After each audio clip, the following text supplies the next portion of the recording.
fight fans, looks like there's still beef in the streets with Francis Ngannou and Dana White. I actually made a previous video regarding this before this actually even came out, as a matter of fact, on what Francis Ngannou should do after his fight with Renan Ferreira. I forgot, excuse me, I can't really say that name, in the PFL. But now, with these two throwing shots at each other, Dana White and Francis Ngannou, it's like the beef is just continuing on. And to be honest with you, I'm really, really frustrated with it.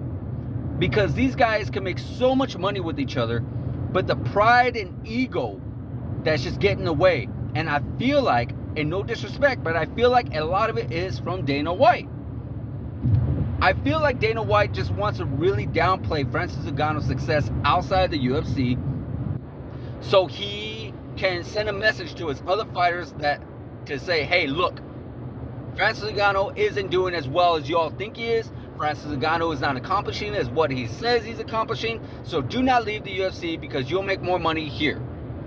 I get it to a certain degree, because he is a promoter and he wants to promote his business and he wants to show everybody that, hey, you want to be a superstar, you want to make a lot of money, then you got to come here at the UFC and stay in the UFC.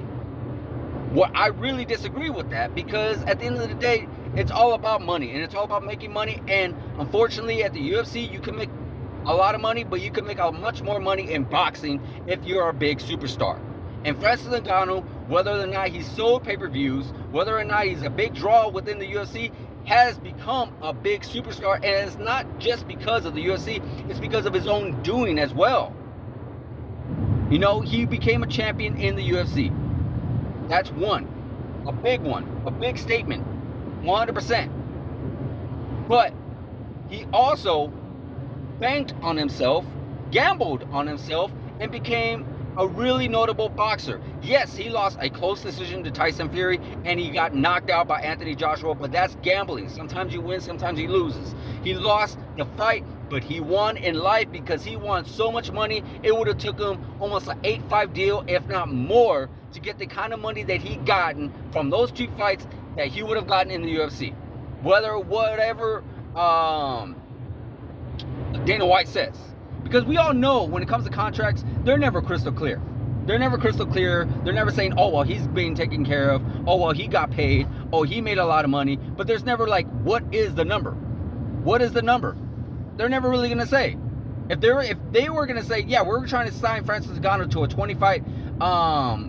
$20 million contract with 3 fights, then okay, cool, fine, whatever. Great. But they're never going to say anything like that. So, of course, we don't know. It's just secretive words, I guess you could say, where like, yeah, he's going to get paid a lot of money. How much money? We don't know.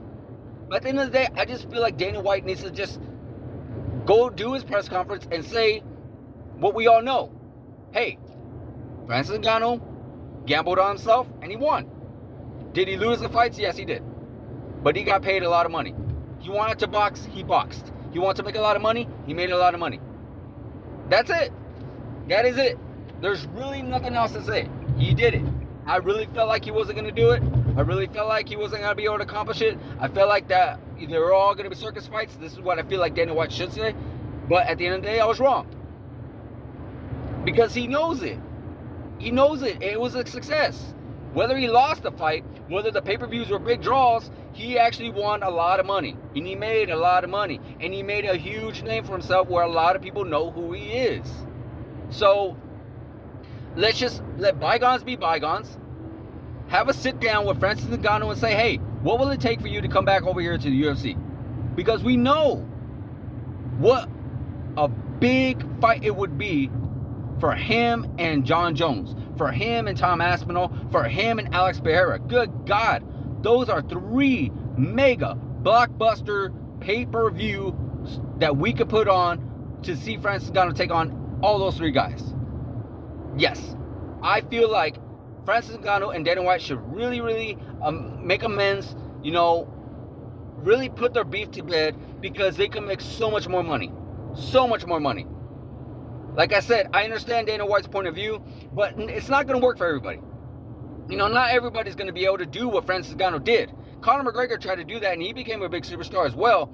But you got to have a big superstar name. You got to have something that really draws in the audience, that we really want to see. Like, oh my God, how interesting that would be. How interesting would it have been for Conor McGregor to go against Floyd Mayweather, and if he was able to do what he did to Jose Aldo to Floyd Mayweather? How interesting would it be for the baddest dude on the planet, Francis Ngannou, to be as big and as strong and as powerful he is? And what if he lands one of those punches to someone like Anthony Joshua, Deontay Wilder, or Tyson Fury?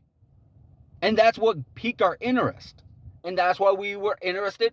We saw it, and now it's like, hey, we're good. Go back to MMA, go back to UFC, and let's see some of these big blockbusters that we want to see. Because that's what really matters, is what the fans want to see. And that's what needs to be put aside. Not ego, not pride. You're going to make money regardless. You're going to make millions of dollars. Both parties are. And you're going to give the fans what they want to see. It's a win-win for everybody. So that's what I feel like. Let me know what you guys think about, guys. Like, subscribe, hit the notification button, and I'll see you guys in the next video.